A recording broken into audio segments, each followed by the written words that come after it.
Hello everyone! Welcome back to another 1v1 battle. I am playing as the Beastman and we are versus the Vampire Counts for this one. In this battle, well, let me just go over the army compositions here first. My front line is going to be made up of the basic Ungor Spearman Herd. Behind them are going to be three Bestigors. We have a Giant, the generic Beast Lord, a Brave Shaman of the Beasts. Then we have an Ungor Raider for archers, just because, I don't know. We also have the two Gorbals, and then Chaos Warhounds poison for if we need poison damage somewhere. So I brought the three Bestigors and the Giant against the Vampire Counts because I was expecting a lot of Graveguard, and the Vampire Counts don't really have any focusing fire potential to bring down a Giant, so it's usually, I think, kind of safe to bring them against the Vampire Counts. But what we got was a build I have not really seen. A bunch of zombies, and then behind them we have three Crypt Horrors. We have Helman Gorst, which I just mentioned in the last video. And here he is. You wondered where Helman Gorst was. He's here with his zombie buddies, like having a party on top of his unique corpse cart. There's also two Mortis Engines, two White Kings, another corpse cart over here with the Unholy Lodestone, and I think this one does too. Yeah, so there's three corpse carts, one of which is Helman Gorst's special one, which has one of the special abilities from the Mortis Engine. I think it's the AoE damage one. I can't remember. Then, you know, the other corpse carts there. An odd build, to be sure, which is why I wanted to show this, because I don't see anything like this. There's usually just kind of like a standard build that you see, and then maybe like slight variations of, and at least in the 1v1s that I've noticed. It's like, this is... I was like, what? I was like, okay, well, let's see how this goes. So we're going to see how this goes. Summoning our Manticore here from the Brave Shaman of Beasts. A little slow to move up our rest of our forces there, but that's okay. They're coming. And we're just going to clash with the zombie horde that's backed up with these corpse carts. That's also buffing their attack and defense. Oops, let me pause. Maybe not that one. Here we go. So you can see 5 and 6. This one is up to a 13 and a 14. Not that much better, but hey, it's something, I guess.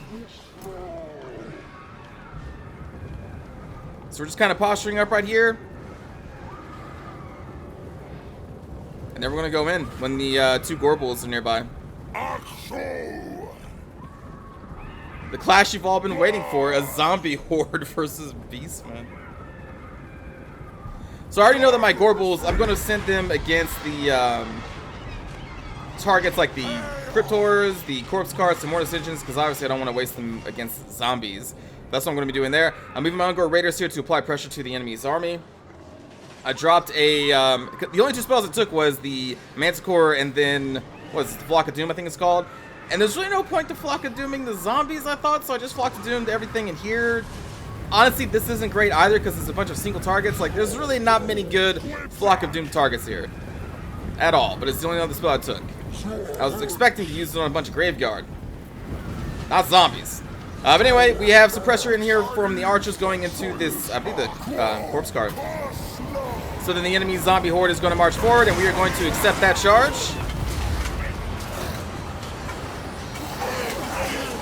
Ungor herdsmen can deal with zombies pretty well. Most things in this game can. We're just kind of holding off, letting them do some damage here before we send in the second wave of the Bestigors and the Giant. Meanwhile, our two Gorbals are going to be sent around. There they go. They're being sent around to the side with our Chaos Warhounds of Poison, because their duty is to wipe out everything back here. That's what they're going to be doing. I think I also sent in my Beast Lord somewhere too. Should be up the middle. There you are. Another Flock of Doom being dropped by me because I have nothing else to spend my Winds of Magic on. The two Vikings go for our leader immediately. Meanwhile, our two Gorbals are going to be going up behind, and they're getting into these Crypt Horrors. My Manticore is holding them in place, and here comes the poison and the two Gorbals. There's going to be a giant party here. Whoa. Wow, that Crypt Horror actually knocked down the Gorbal? While the Gorbal was on the charge? I call cheats. But we are lowering their damage with the poison puppies. That's why I have them in this little grouping there. And the front line of our Ungor herdsmen are starting to kind of weather the damage from all of these zombies. It actually is taking a toll. So we send in our next wave of the Giant and the three Bestigors. Well, actually, two of the Bestigors. One of them is still in reserve right now. And they're going to be going up against these Cryptors that are mixed in with the zombies, and there's also, of course, the Mortis engines behind them doing their AoE damage and AoE regeneration.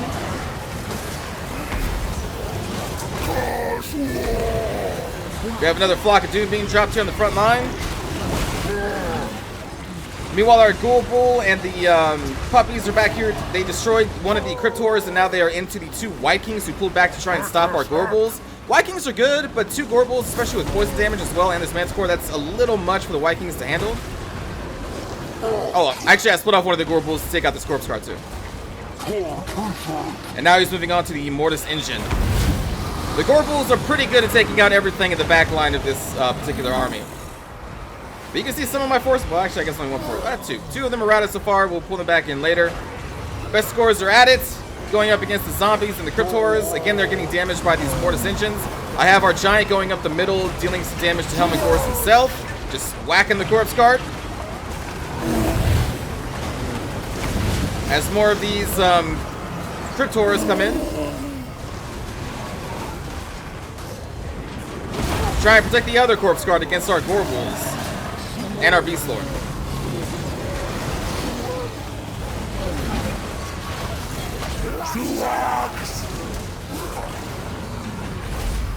To show you what's going on here, I think we had some more routing. Yeah, we had a mass rout in the center, which has kind of surprised me. I was like, oh wait, I need to kind of take this kind of seriously. My forces are routing. And also, I forgot to bring them back for kind of a while. So what we see here is what we got for a little bit of this battle. You can see the enemy still has some zombies. They still have 2 Mortis engines up, still have Corpse Guards. Helmet Gorse pulled out of the battle is over there while we're dealing with this Mortis engine over here. Our Ungor Raiders are almost out of their ammunition. We have the Curse of Years on all of our soldiers, so the melee attack is a lot less.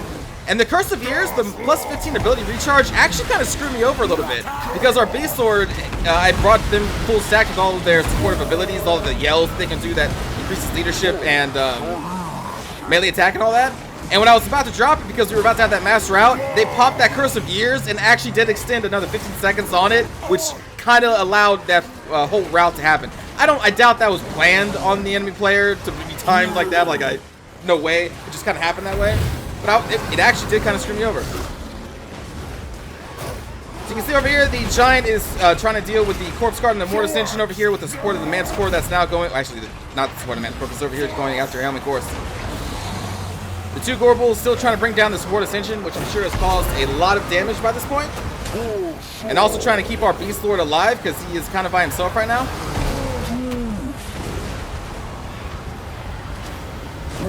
So one of the Mortis engines, one of the 2, is finally brought low. Giant's gonna have to go chasing over here. And now we're trying to finish off Helmet Gorse. Trying to shatter their leadership. And I believe my reinforcement... Man, yeah, I still have them out there. There they go. They're finally coming back.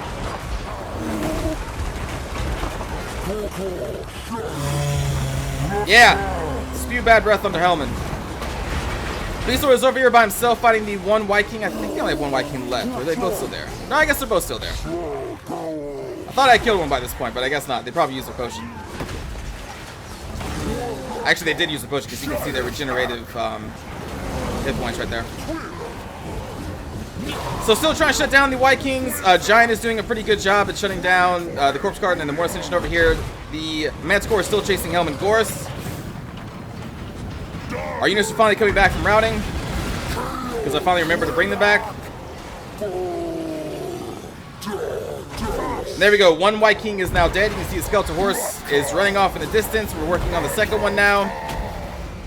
And I believe Helmet Gorse is about to go down at this point in the battle because we now have him hitting with Manticores and the Vestigores. There we go. Helmet Gorse is now down. And now all that's left is the Mortis engine and an unholy Corpse Guard, which the Corpse Guard just went down too. So good game to my opponent. I wanted to show this off just because I don't see these types of builds ever online, and I thought it was unique. So I wanted to show it off.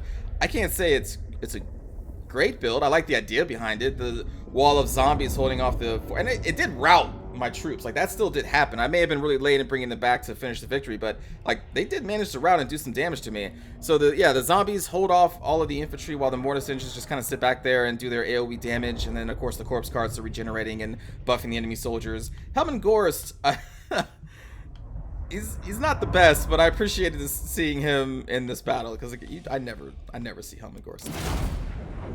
Ever do I see Helman Gorst. But anyway, the kill counts here for our Beast Lord, 89. That's one of the highest I've seen on my Beast Lords ever. The Gorbals did pretty good. The Ungor Spearmen, I mean, listen, high kill counts through most of these just because we're killing just hundreds of zombies here. Ungor Raiders, 26 kills. Only 9 on the Chaos Warhounds because they were attacking Crypt Horrors with our Gorbal squad.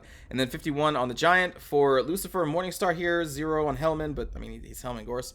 So 14 kills each on each of the Vikings. All the zombies, listen, they did pretty good. They actually did pretty good. That's a lot of kills for zombies against our Ungor Spearmen and Bestigors too. The Crypt Horrors, this one got shut down by the Gorbals, but these two did pretty well. And then of course all the Mortis Engine, 20 kills is not bad. Yeah, that's not bad. And then 3 here. I'm just curious how many models drop to its AoE damage. Like, there's more stats I want to see here, but I want to see how much damage these AoE auras of theirs actually caused. Oh well. But good game again to Lucifer Morningstar. Hope you enjoyed that one. We can watch a cinematic view? Yeah, why not? Let's watch a cinematic view. I don't think there's anything to really discuss here. Before we went into the cinematic view, I just wanted to talk about Helman Gorst, because you never see him. So on the Brothers Gorst Corpse card, he gains access to Unholy Lodestone, which is the AoE regeneration aura, the Reliquary Corruption, which is the Mortis Engine damage aura, and then the Vigor Mortis, which is the buff aura of the corpse cards. So he's a pretty good supportive hero. He also comes with his unique spell, Awaken from the Grave, which summons a Grave Guard or a White King if you overcast it, so that's pretty strong.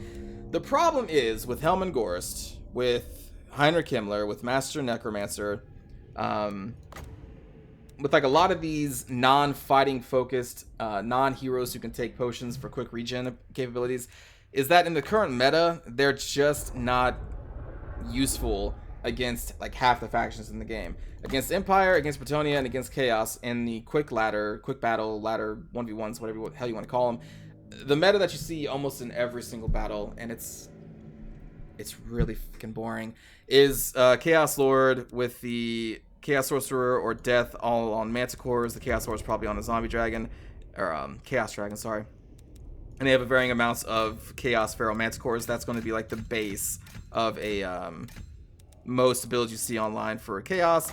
For Bretonnia, they've always had the air superiority, and it's not changed. King Lewin, 2 Paladins, and 1 to 2 Pegasus Knights are going to be very common. These guys are also on Pegasus, and they also have the potions, and King Lewin is a beast.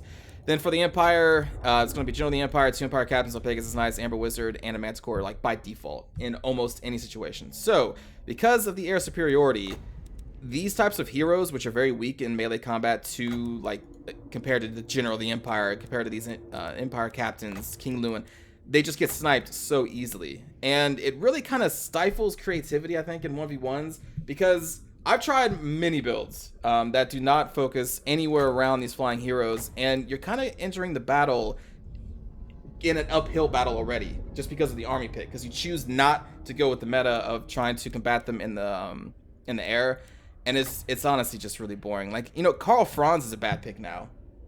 What kind of game is a Warhammer game if Karl Franz is a bad pick and this shitty generic General of the Empire is actually better than Karl Franz? Archlect or Volkmar the Grim, don't bring him. Don't fucking bring him in most cases. Now, the only way you can really experiment and have actual fun in this game, at least I can have actual fun in this game, is if I fight against the vampire counts, if I fight against the greenskins or the dwarves, because there are no air superiority. Well, I mean, I guess vampire counts can, but I haven't seen like an air army from vampire counts other than just like a basic Manfred or something for a long time. So like against those 3 factions, greenskins, vampire counts, and the dwarves, I can actually kind of experiment a little bit and have fun with it. But man, if you fight against Bretonnia, Empire, or Chaos, it's honestly just not a fun game.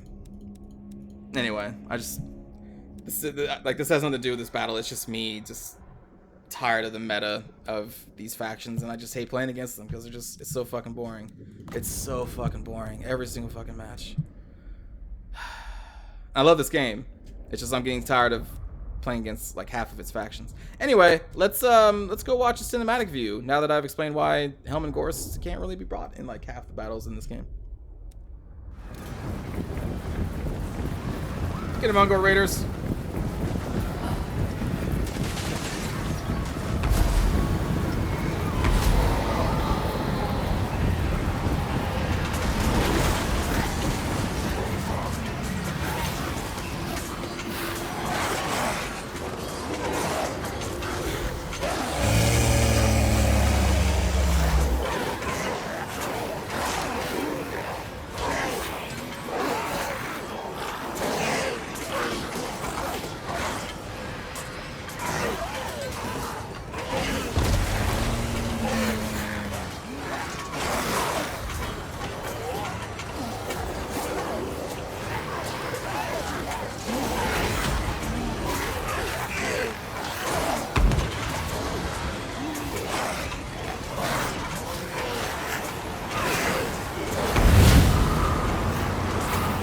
Oh man, that cursed years.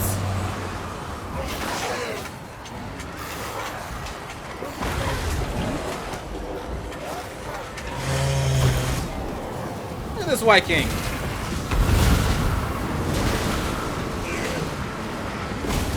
No, I don't think Helm and Gorse actually ever summoned the White King. Because the summoned White King is not on a horse. I don't think I remember seeing a White King that was on a horse.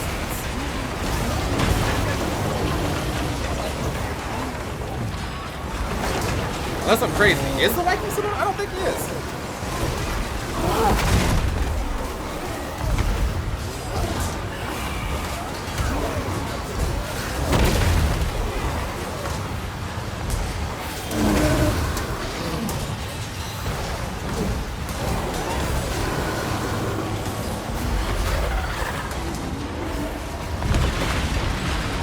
What are you gonna do, Necromancer?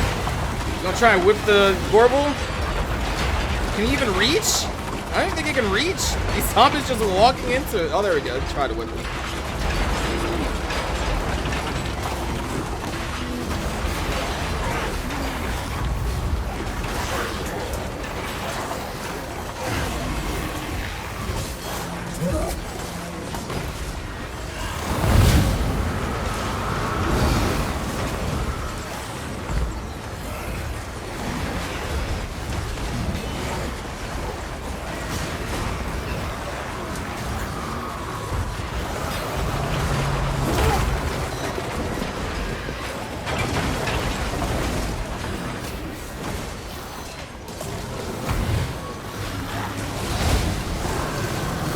Instead of walking into the White King, how about you throw that axe around, Gorble? I mean, just a suggestion. I don't know.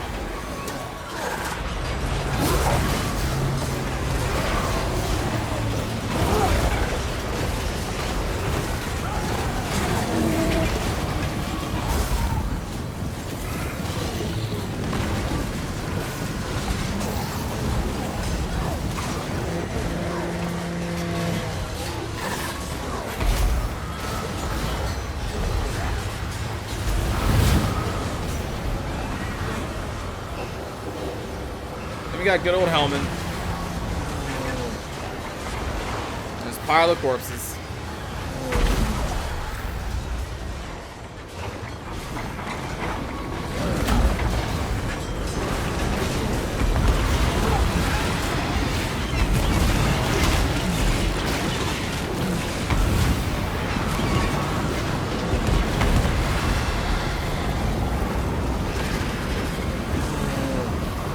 Escort said I had enough.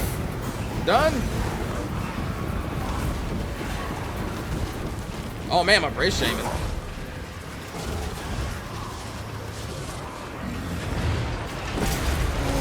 Yeah, White King's pretty good at taking out a shaman.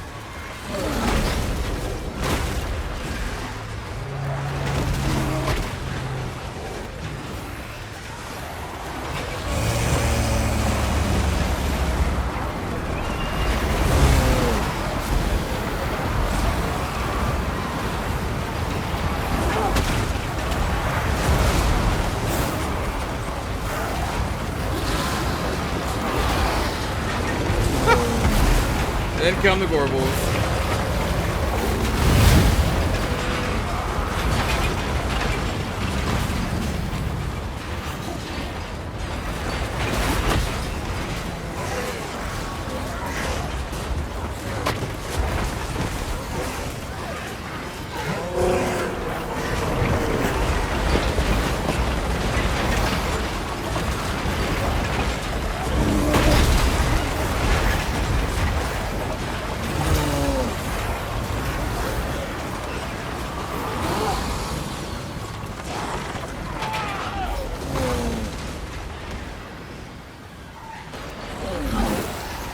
Looks like the mana core just kind of screams a lot.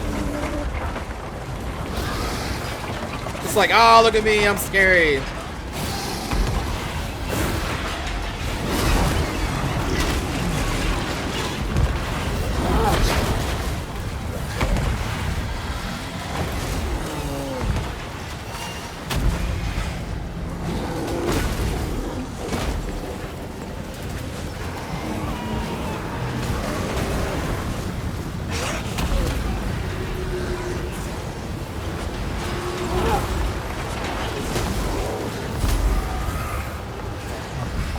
Wait, who knocked you down? The mortis engine knocked down the mortis? Beautiful explosion. Wait a minute. Those are banshees?